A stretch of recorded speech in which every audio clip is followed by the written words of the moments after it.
So continuing on with Angels of Death videos, we make it to episode 3, and damn, yes please.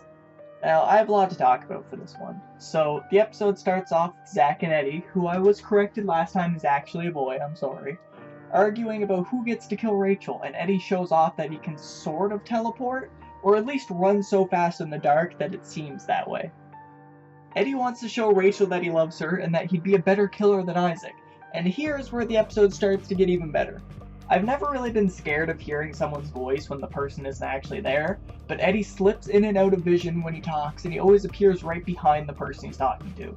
And there's this one scene where the camera moves closer and closer and closer to Rachel's back, and Eddie speaks, but because of how close they want him to feel, the line is whispered right into our ears.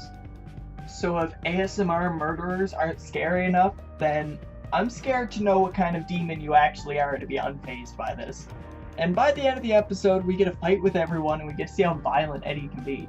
And the fight ends with Zach burrowing Eddie in the grave he made for Rachel. So, there are a few things we gotta talk about. First and most importantly, can we talk about how amazing Isaac is? Like, please? About halfway through the episode, Rachel says who she wants to kill her, and when she says it isn't Eddie, Zach immediately starts laughing at him and says, "Suck on that, you little piece of shit!" And that solidifies Zach as a contender for best boy.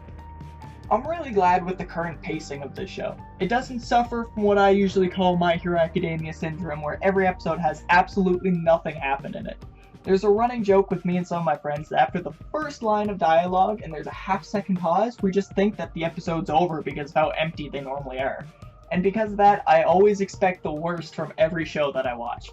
At the halfway point when Eddie confronts Rachel and Zach, I exited full screen because I actually thought the episode just ended.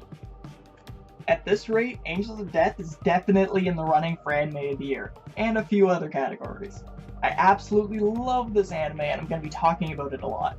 Now, this has to be said. Anime Intensity loves Rachel, and she thinks she's all scared and innocent, and I completely disagree.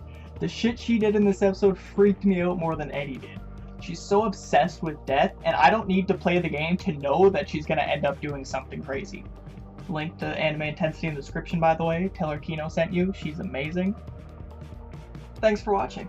If you like this, please consider subscribing, and check your screen for the Angels of Death playlist and a video YouTube seems to think you'll dork out over. Or check the description for anything that you need. Well, peace weebs.